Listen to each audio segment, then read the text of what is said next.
Hello teachers, আজকে আমরা আলোচনা করব সিটেট বেঙ্গলি পেডাগোজির শেষ টপিকটি, যেটি হচ্ছে রিমিডিয়াল টিচিং, সংশোধনমূলক শিক্ষা বা প্রতিকারমূলক শিক্ষা। আপনারা জানেন যে একটি ক্লাসের মধ্যে অনেকটি শিক্ষার্থী থাকলে এর মধ্যে থেকে কিছু শিক্ষার্থীর কিছু দুর্বলতা থাকে, সেটি কোনো সাবজেক্টের বিষয় হতে পারে, যোগাযোগের ক্ষেত্রে হতে পারে, বা তাদের শারীরিক মানসিক বিভিন্ন দিকের সমস্যাগুলো হতে পারে। সেই সমস্যাগুলোকে শনাক্তকরণ করে তাদের সমস্যাগুলোকে দূর করার জন্য আমরা যে টিচিং দিয়ে থাকি, যে শিক্ষা দিয়ে থাকি, সেটি হলো রিমিডিয়াল টিচিং। ঠিক আছে, তাহলে চলো আজকের ভিডিওটি আমরা শুরু করি।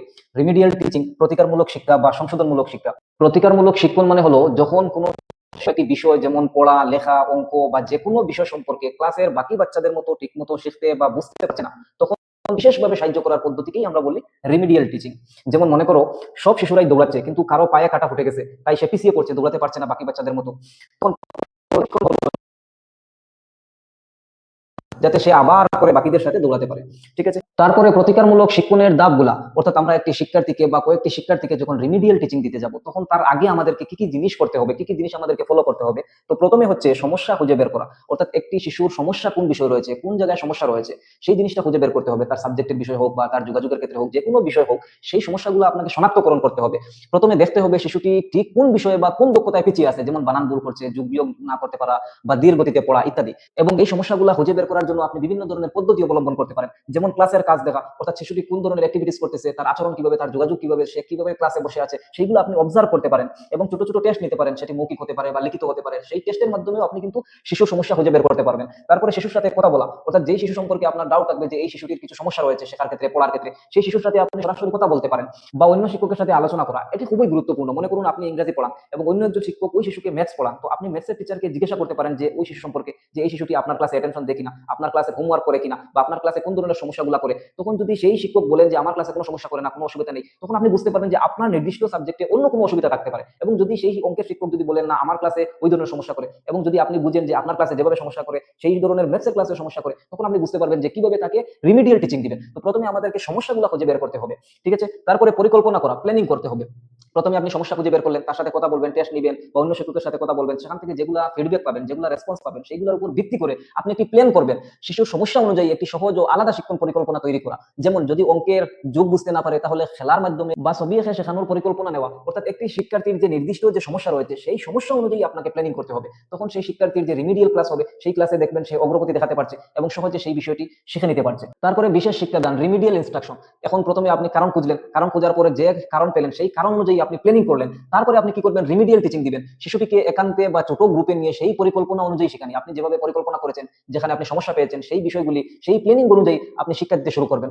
গুরুত্ব, ধীরে ধৈর্য নিয়ে বারবার মজার উপায়ে শেখানো। এবং আপনি যখন নর্মাল ক্লাস করেছিলেন, তখন নর্মাল ক্লাসে তো আপনি অনেক সহজভাবে উপস্থাপনা করার জন্য চেষ্টা করেছেন, কিন্তু সেখানেও যেহেতু শিশুটি বুঝতে পারেনি, সুতরাং আপনাকে আরেকটু নমনীয় হতে হবে এবং আরো সহজ পদ্ধতিগুলো অবলম্বন করতে হবে, যাতে শিশুটি সহজে সেই কনসেপ্টটি বুঝে নিতে পারে। তারপরে মূল্যায়ন ও প্রতিক্রিয়া, যখন আপনি রেমিডিয়াল ক্লাস দিয়ে দিবেন, তারপরে আপনি ফিডব্যাক নিতে হবে এবং ইভালুয়েশন করতে হবে, অ্যাসেসমেন্ট করতে হবে, তাকে টেস্ট করতে হবে। তো টেস্ট কিভাবে আপনি করবেন, শিশু কতটা শিখলো তা খেয়াল রাখা, ছোট ছোট টাস্ক বা প্রশ্ন করা। আপনি জানেন যে এটি শিশু অনেক দুর্বল, সুতরাং আপনি বড় আকারে কোনো কিছু বলতেও পারবেন না, বড় কিছু শেখাতেও পারবেন না, বরং সে যেই সমস্যায় ভুগতেছে, সেই সমস্যার মধ্যে থেকে ছোট ছোট যেগুলো কনসেপ্ট রয়েছে, পয়েন্ট রয়েছে, সেগুলো সম্পর্কে আপনি জিজ্ঞাসা করতে পারেন। শিশুকে উৎসাহ দেবা, তুমি পারছো, আরেকটু চেষ্টা করো। এগুলো তো আমরা অনেক সময় করেই থাকি। তো রিমিডিয়াল ক্লাসে আরেকটু বেশি করে করতে হবে। তখন সে মোটিভেট হবে, তার এই শিক্ষার পড়ার দিকে ইন্টারেস্ট আসবে এবং সে নিজের যে আত্মবিশ্বাস, যেটা সেই আত্মবিশ্বাসও তার বেড়ে যাবে। তখন সে সহজে শিখে নিতে পারবে। শিক্ষক নিজেও বাবা পদ্ধতি কাজ করছে কিনা। এবং দেখবেন যখন আমরা রিমিডিয়াল ক্লাসে যাবো বা এমনি নর্মাল ক্লাসে যখন আমরা যাই, তখন আমরা প্রথমে একটি পদ্ধতি অ্যাপ্লাই করি, কিন্তু এই পদ্ধতি অ্যাপ্লাই করার মাঝে যদি কোনো সমস্যা হয়ে যায়, শিশুরা যদি বুঝতে না পারে, তাহলে আমরা নতুন করে আরেকটি পদ্ধতি আমরা অ্যাপ্লাই করে দিয়ে থাকি। তো এই কথাই বলা হয়েছে, রিমিডিয়াল ক্লাসে যে পদ্ধতি আপনি অবলম্বন করবেন, সেই পদ্ধতিটি যদি কাজ না করে, তাহলে আপনি নতুন করে আরেকটি পদ্ধতি বানাতে পারেন। তারপরে পুনরাবৃত্তি, ফলো আপ এন্ড অ্যাডজাস্টমেন্ট। যদি শিশুর উন্নতি হয়, তাহলে পরবর্তী বিষয়ে যাওয়া। একটি শিশুর বিভিন্ন ধরনের সমস্যা থাকতে পারে, তার ম্যাথসের সমস্যা থাকতে পারে, তার বাংলাতে সমস্যা থাকতে পারে, তার ইংরেজিতে সমস্যা থাকতে পারে, এবং কিছু শিক্ষার্থীর শুধু ইংরেজিতে থাকতে পারে। তো যদি এক শিক্ষার্থীর বিভিন্ন ধরনের সমস্যা থাকে, তাহলে প্রথম যেটি আপনি শেখানোর জন্য ট্রাই করেছিলেন, রিমিডিয়াল ক্লাস দিয়েছিলেন, প্রথম যে কনসেপ্ট সম্পর্কে, সেই কনসেপ্ট যদি সে শিখে নিতে পারে, তাহলে পরবর্তী বিষয়ে আপনি যেতে পারেন।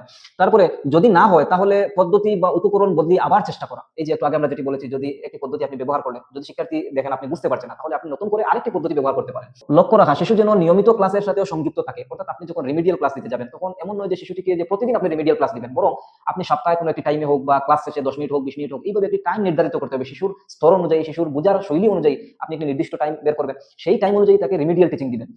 এবং যে তার যে ক্লাস নিয়মিত যেগুলো ক্লাস রয়েছে, অঙ্কের ক্লাস, বাংলার ক্লাস আর বিভিন্ন ধরনের সাবজেক্টের ক্লাস, সেই ক্লাসগুলোতে তাকে পার্টিসিপেট করতে দিতে হবে এবং রিমিডিয়াল ক্লাসে ঠিক একইভাবে সে পার্টিসিপেট করতে হবে। অর্থাৎ তার যদি মূল ক্লাসগুলো যদি তার ছুটে যায়, তাহলে আপনি যতই রিমিডিয়াল করান, তার ক্লাসের মূল চ্যাপ্টারগুলো সে বুঝতে পারবে না, সেজন্য সমস্যা হতে পারে। সুতরাং আপনি তার মূল যেগুলো ক্লাস রয়েছে সেগুলোতে পার্টিসিপেট করতে দিতে হবে এবং আপনার রিমিডিয়াল ক্লাসে যেগুলো ক্লাস করাবেন সেই ক্লাসগুলো যাতে তার মূল ক্লাসের সাথে সংযুক্ত হয়ে থাকে।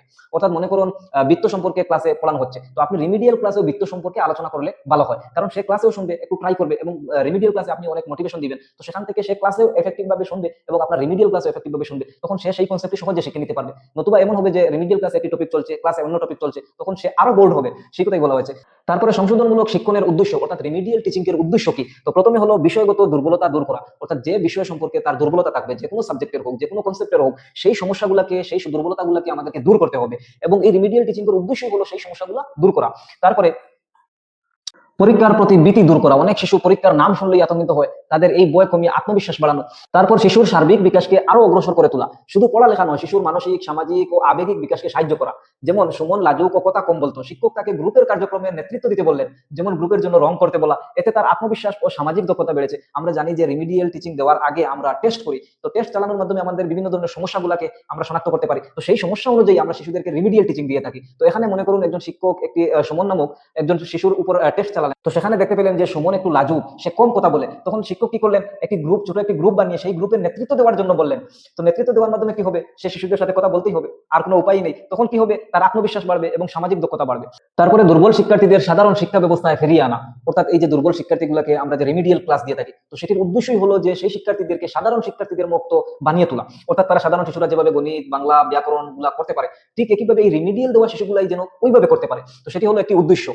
তারপরে শিক্ষণের প্রতি আগ্রহ বাড়ানো, আমরা জানি যে রিমিডিয়াল ক্লাস যখন দেবো তখন শিশুরা অনেক জিনিস শিখতে পারবে এবং যেগুলো সম্পর্কে তারা ভয় পেত, প্রশ্ন করতো না, সেই বিষয় সম্পর্কে তারা প্রশ্ন করবে, কারণ রিমিডিয়াল ক্লাসে ওই ধরনের শিশুরাই থাকে যেগুলো শিশুরা একটু দুর্বল, তো তারা একে অন্যের সাথে কোনো কিছু জিজ্ঞেস করার ক্ষেত্রে তারা ভয় পাবে না, তো তারা সহজে জিজ্ঞাসা করে নিবে এবং তারা শিখতে পারবে, তখন কি হবে, শিক্ষণের প্রতি তাদের আগ্রহ বাড়বে, তারা একটু পারবে এবং শিক্ষক কিছু সাবাস দিবেন, কিছু গুড এক্সেলেন্ট এইভাবে বলবেন, তখন তারা আরো মোটিভেট হবে এবং শিক্ষণের প্রতি তারা আগ্রহ দেখাবে। তারপরে স্বশিক্ষণ দক্ষতা গড়ে তোলা, অর্থাৎ শিক্ষার্থীর যে নিজের থেকে শেখার যে দক্ষতা রয়েছে সেই দক্ষতাকে আপনাকে গড়ে তুলতে হবে। যেমন শিক্ষক আদিত্যকে শিখিয়েছেন যে কিভাবে ডিকশনারি ব্যবহার করতে হয়, এখন নতুন শব্দ দেখলেই সে নিজের থেকে ডিকশনারি খুঁজছে, অর্থাৎ এই যে আদিত্যের স্বশিক্ষণ দক্ষতার বিকাশ হয়েছে, এর জন্য সে নিজের থেকে খুঁজছে, নিজের থেকে শেখার জন্য চেষ্টা করছে, তো সেই জিনিসটা আমাদেরকে শেখাতে হবে এবং সেটি হলো একটি রিমিডিয়াল টিচিং এর উদ্দেশ্য। তারপর শিক্ষক শিক্ষার্থীর সম্পর্ক জোরদার করা, অর্থাৎ রিমিডিয়াল টিচিং এর আরেকটি উদ্দেশ্য হলো শিক্ষক এবং শিক্ষার্থীদের মধ্যে সম্পর্ক গড়ে তোলা, কারণ যদি তারা সম্পর্ক ভালোভাবে গড়ে তোলে তাহলে শিক্ষার্থী যে কোনো জিনিস সহজে প্রশ্ন করে নেবে এবং শিক্ষক তার উত্তর দিয়ে দিবেন, তখন সে সহজে শিখে নিতে পারবে। যেমন শিক্ষক প্রতিদিন কিছু সময় দিয়ে জায়ার এর পড়ার সাহায্য করতেন, এখন জায়া কোনো সমস্যায় সরাসরি শিক্ষকের কাছে সাহায্য চায়, লুকায় না, এই যে বললাম যে বই তার কাছ থেকে দূর হয়ে যায়। তারপরে ইনক্লুসিভ এডুকেশন বা সমাবেশী শিক্ষাকে উৎসাহিত করা, আমরা জানি যে ইনক্লুসিভ এডুকেশন বলতে ওই এডুকেশনকে বুঝি যে এডুকেশনের মধ্যে প্রত্যেক শিক্ষার্থীকে সমান মর্যাদা দেওয়া হয়, অর্থাৎ প্রতিবন্ধী শিশু হোক বা সাধারণ শিশু হোক, গরিব ঘরের শিশু হোক, যে কোনো ধরনের শিশু হোক, সব ধরনের শিশু এক ক্লাসরুমের মাধ্যমে, এক ক্লাসরুমের ভিতরে তারা একসাথে পড়াশোনা করে, সেটি হলো আমরা ইনক্লুসিভ ক্লাসরুম এবং সেই ধরনের শিক্ষা পদ্ধতিকে আমরা বলি ইনক্লুসিভ এডুকেশন। তো ইনক্লুসিভ এডুকেশনের ক্ষেত্রে কি হবে, বিভিন্ন ধরনের ছাত্রছাত্রীরা থাকবে, তো বিভিন্ন ধরনের তাদের নিডস থাকবে, তো তাদের মধ্যে কিছু শিক্ষার্থীরা একটু ভালো থাকবে এবং কিছু শিক্ষার্থীরা দুর্বল থাকবে, তো সেই দুর্বল শিক্ষার্থীদেরকে আমরা কিভাবে শিক্ষা দিব, এই যে রিমিডিয়াল টিচিং এর মাধ্যমে আমরা শিক্ষা দিব। সুতরাং রিমিডিয়াল টিচিং এর আরেকটি উদ্দেশ্য হলো ইনক্লুসিভ এডুকেশনকে আরো উৎসাহিত করা, অর্থাৎ যদি রিমিডিয়াল টিচিং না থাকে তাহলে এই যে প্রতিবন্ধী শিশু বা অন্যান্য যে দুর্বল যাদের ডিসঅর্ডার রয়েছে, বিভিন্ন ধরনের সমস্যা রয়েছে, শারীরিক সমস্যা, মানসিক সমস্যা, সেই সমস্যার কারণে তারা যে পিছিয়ে পড়েছে, এখন পিছিয়ে পড়ার পরে তারা কিভাবে ওই নর্মাল শিশুদের সাথে চলে যাবে বা ক্লাস তারা প্রমোশন পাবে, কিভাবে তারা পরীক্ষায় পাশ করবে, তো সেক্ষেত্রে আমাদের যদি রিমিডিয়াল ক্লাস যদি নাই থাকে তাহলে তাদেরকে সেই নর্মাল শিশুদের সাথে নিয়ে যাওয়া আমাদের জন্য একটা কষ্টকর হয়ে যায়। সুতরাং এই যে রিমিডিয়াল ক্লাসের আরেকটি বা রিমিডিয়াল টিচিং এর আরেকটি উদ্দেশ্য হলো যে ইনক্লুসিভ এডুকেশনকে আরো উৎসাহিত করা, ঠিক আছে।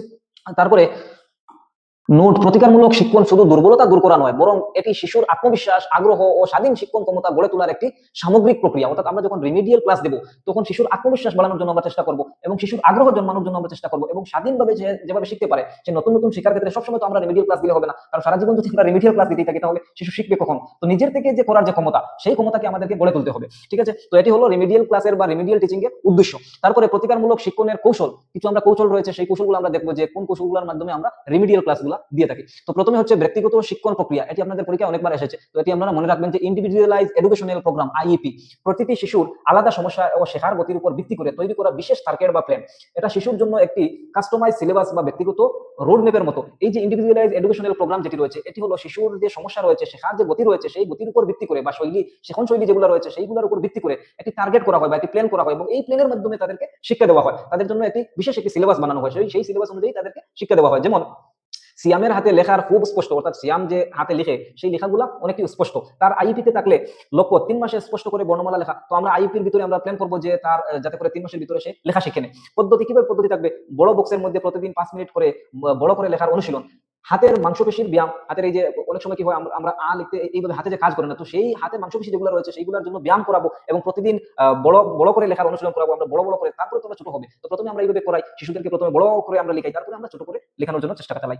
তো তারপরে আমরা কি করবো, মূল্যায়ন, প্রতি সপ্তাহে লেখার নমুনা দেখা, প্রতি সপ্তাহে আমরা চেক করতে পারি যে একটু বিকাশ হলো কিনা, একটু বিকাশ হলো কিনা, তো সেটি হলো আইইপি। তারপরে সহপাঠী সহায়তা কার্যক্রম, আমরা জানি যে একটি শিক্ষার্থী অন্য শিক্ষার্থীর কাছ থেকে সহজে যে কোনো জিনিস শিখে নিতে পারে, কারণ একজন শিক্ষক যেগুলো ল্যাঙ্গুয়েজ ব্যবহার করবেন, যেগুলো কথা বলবেন, সেগুলো নিজের মাইন্ডসেট অনুযায়ী তিনি ব্যবহার করবেন। তো শিশুর জন্য অ্যাপ্রোপ্রিয়েট নাও হতে পারে, কিন্তু একটি শিশু যদি অন্য শিশুকে বুঝায় তাহলে সে তার অনুযায়ী ভাষা ব্যবহার করবে, তখন দেখবে তারা একে অন্যের কথাগুলো বুঝতে পারতেছে এবং শিশুটির বয় কেটে যাবে। যে শিশুটি দুর্বল থাকবে সেই শিশুটি বয় করবে না, তার মন খুলে যে কোনো জিনিস জিজ্ঞেস করবে, তখন সেখান থেকে একে অন্যের এই যে কোঅপারেশনের মাধ্যমে তারা সহজে যে কোনো কনসেপ্ট, যে কোনো বিষয় সহজে শিখে নিতে পারবে। তো সেটি হলো পিয়ার সাপোর্ট প্রোগ্রাম। তারপরে পুরস্কার ব্যবস্থা, আমরা জানি যে মাঝে মধ্যে যদি আমরা পুরস্কার ব্যবহার করে থাকি তাহলে শিশুরা একটু মোটিভেট হয় এবং যে কোনো কনসেপ্ট তারা সহজে শেখার জন্য চেষ্টা চালায়। এখানে একটি এক্সাম্পল দেখুন, রাজ অঙ্ক করতে বয় পেত, শিক্ষক ঠিক করলেন প্রতি 5টি সমস্যা সঠিক করলে রাজ একটি স্টিকার পাবে, 10টি স্টিকার গণিতজ্ঞ সার্টিফিকেট।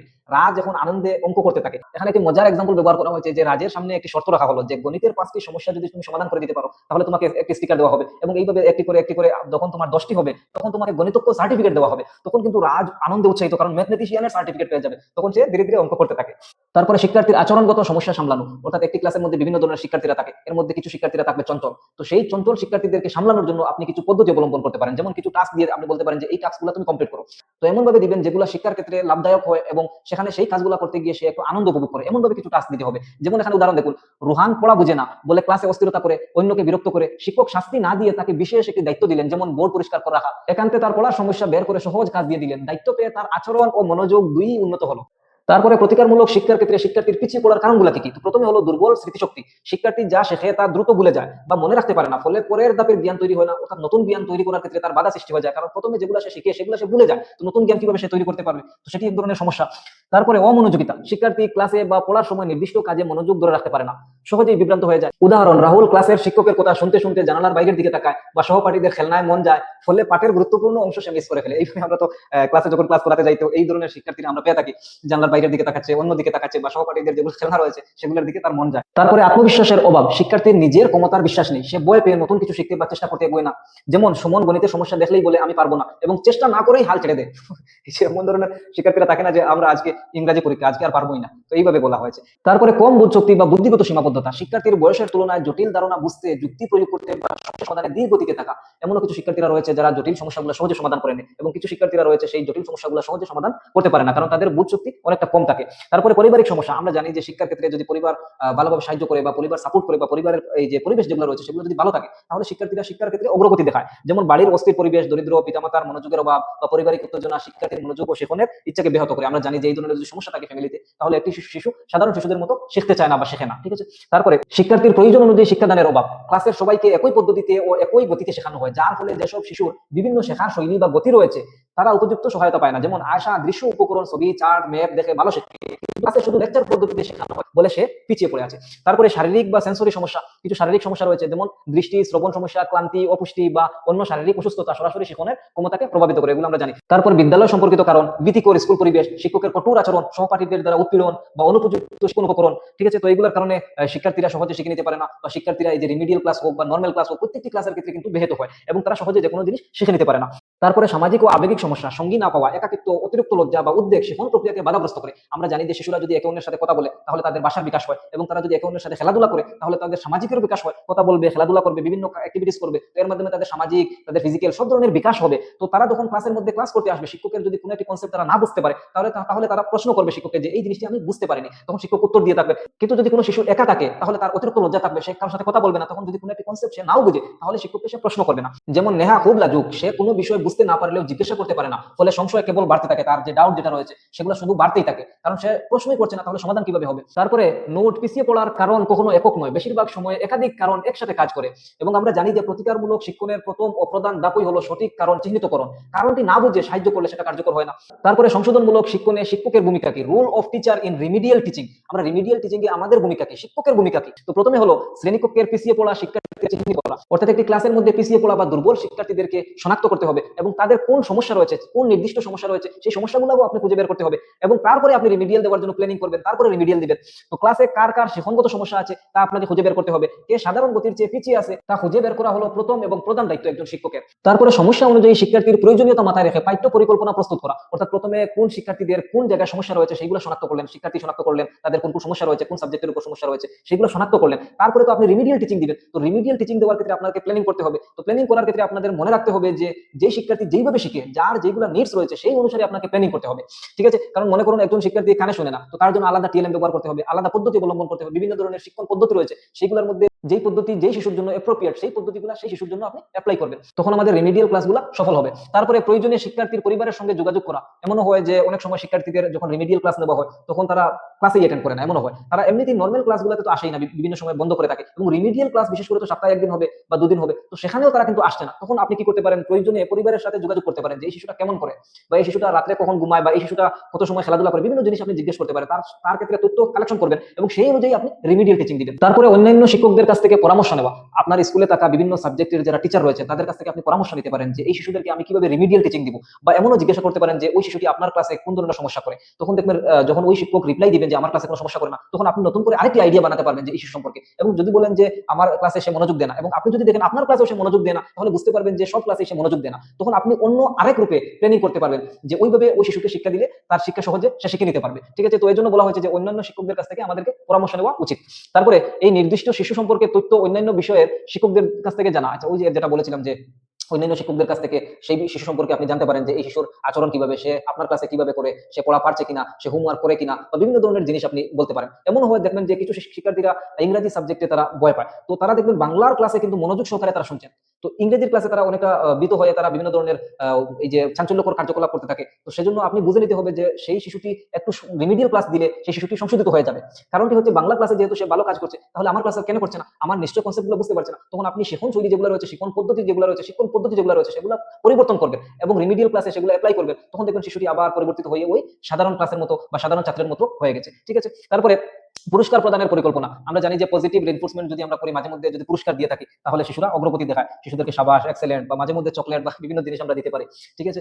তারপরে ধৈর্য ও সহানুভূতিশীল মনোভাব বজায় রাখা। অর্থাৎ আপনি যখন রিমিডিয়াল ক্লাস দিতে যাবেন তখন আপনাকে প্রথমেই মনে রাখতে হবে যে যেহেতু আমি কিছু দুর্বল শিক্ষার্থীদেরকে শিক্ষা দিতে যাচ্ছি, তো সেখানে শিক্ষার্থীরা বারবার প্রশ্ন করবে, বারবার ভুল করবে, বারবার শেখা বস্তুগুলো তারা ভুলেও যাবে। তো সেখানে আমাকে ধৈর্য ধরতে হবে এবং তাদের প্রতি আমাকে সহানুভূতি দেখাতে হবে এবং বারবার তাদেরকে বুঝাতে হবে, এবং বিভিন্ন ধরনের শিক্ষণ পদ্ধতি যেগুলো রয়েছে সেই পদ্ধতিগুলো তাদের ক্ষেত্রে ব্যবহার করতে হবে, এবং বিভিন্ন ধরনের রং বিরঙের যেগুলো টিএলএম রয়েছে সেই টিএলএম গুলো আমাকে ব্যবহার করতে হবে, এবং আমি একটি বন্ধুসুলভ ব্যবহার করে তাদেরকে শেখাতে হবে। তখন তারা নিজের মন থেকে তারা খোলাখুলিভাবে প্রশ্ন জিজ্ঞাসা করবে, তখন তারা বিভিন্ন জিনিস শিখতেও পারবে, ঠিক আছে? এবং আরেকটা জিনিস আপনাকে মনে রাখতে হবে যে এই ক্লাসে আপনি রিমিডিয়াল ক্লাস দিতে যাবেন সেখানে যাতে কোনো ক্রাউড না হয়, কোনো হাল্লা চিৎকার না হয়, এবং সেই পরিবেশ যেন শান্ত থাকে। এবং আপনি বিভিন্ন ধরনের উপকরণ যখন ব্যবহার করবেন, বিভিন্ন ধরনের পদ্ধতি ব্যবহার করবেন এবং তাদেরকে বারবার বলবেন এবং তাদের মধ্যে মোটিভেট জন্মাবেন, তাদের যে শিক্ষার প্রতি যে ইন্টারেস্ট যেটি রয়েছে সেটিও জন্মাবেন, তখন শিশুরা সহজে অটোমেটিক্যালি তারা শিখে নেবে, ঠিক আছে? তো এটি আমাদের একজন শিক্ষক হিসেবে যখন আমরা রিমিডিয়াল ক্লাসে যাব তখন প্রথম ভূমিকাই হবে এই জিনিস, ধৈর্য ও সহানুভূতিশীল হওয়া, ঠিক আছে? তারপরে সহায়ক উপকরণ তৈরি ও ব্যবহার করা। সাধারণ ক্লাসের চেয়ে ভিন্ন ও আকর্ষণীয় টিচিং লার্নিং ম্যাটেরিয়ালস তৈরি করে শিশুদের বোধগম্যতা বাড়ানো। আপনি নরমাল ক্লাসে যেগুলো টিএলএম ব্যবহার করেছিলেন সেইগুলোর পরিবর্তে আপনি নতুন কিছু টিএলএম বানাতে পারেন, রং বিরঙের টিএলএম, যেগুলো দেখে শিশুরা আকর্ষিত হতে থাকে।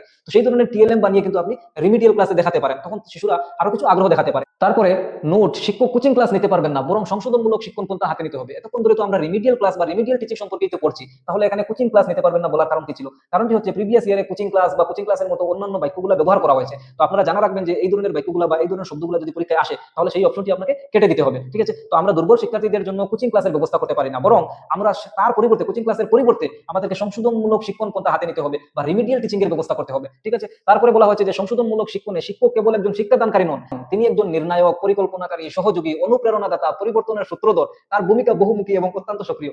এখানে অনেকটি আপনাদের জন্য ব্যবহার করা হয়েছে, এগুলো তো আপনারা নিশ্চয়ই বুঝতে পারছেন। আর আসলে এখানে যেগুলো শব্দ ব্যবহার করা হয়েছে যে আপনাদের জন্য, আসলে সবকটি ঠিক। কারণ আপনারা যদি এইভাবে না হন তাহলে শিক্ষার্থীদেরকে কি শিক্ষা দিবেন এবং শিক্ষার্থীরা কি শিখবে? সুতরাং এই জিনিসগুলো আসলেই বাস্তব, এগুলো আপনারা বুঝতে পারছেন, আমি ব্যাখ্যা করছি না। এবং তার ভূমিকা বহুমুখী, অর্থাৎ আপনার ভূমিকা বহুমুখী এবং অত্যন্ত সক্রিয়, ঠিক আছে? তো আপনারা সক্রিয়ভাবেই থাকেন, কারণ সক্রিয়ভাবে না থাকলে শিক্ষার্থীরা কি শিখবে? তো যাই হোক, আমাদের এই বাংলা পেডাগোজি সমস্ত সিলেবাস কমপ্লিট করে দিয়েছি এবং ছোট ছোট যেগুলো কনসেপ্ট রয়েছে সেগুলো আমরা এই যে পিওয়াইকিউ সলভ করার ক্ষেত্রে কিছু সমাধান করে দেবো, তখন সেখানে আপনারা বুঝে নেবেন। যেমন মনে করেন কোড সুইচিং, কোড মিক্সিং, এই যে ছোট ছোট যেগুলো কনসেপ্ট রয়েছে সেগুলো আমাদের আলোচনা করার দরকার নেই আলাদাভাবে। আমরা সিলেবাসের যেগুলো মূল টপিক ছিল সেগুলো কমপ্লিট করে দিয়েছি এবং এগুলো আপনারা চাইলে মাত্র একদিনের মধ্যে কমপ্লিট করে দিতে পারেন, কারণ বেশি হলে 5 থেকে 6 ঘন্টার শেখানোর ভিডিও হবে। তো আমাদের ইউটিউব চ্যানেলে গিয়ে আপনি সেগুলো দেখে নিতে পারেন। যদি চ্যানেলে না ঢুকতে পারেন তাহলে যে কাউকে জিজ্ঞাসা করবেন যে এই চ্যানেলে আমি ঢুকে কিভাবে ভিডিও দেখবো, তো তারা বলে দেবে। তো সেখান থেকে আপনি শিখে নিয়ে সেইগুলো ধারাবাহিকভাবে আপনি ভিডিওগুলো দেখে নিতে পারেন, কারণ ধারাবাহিকভাবে সেগুলো ভিডিও রয়েছে। ঠিক আছে, যাই হোক প্রিয় শিক্ষকরা, আজকের ক্লাসটি আমি এখানে সমাপ্ত করছি। Thanks to all teacher.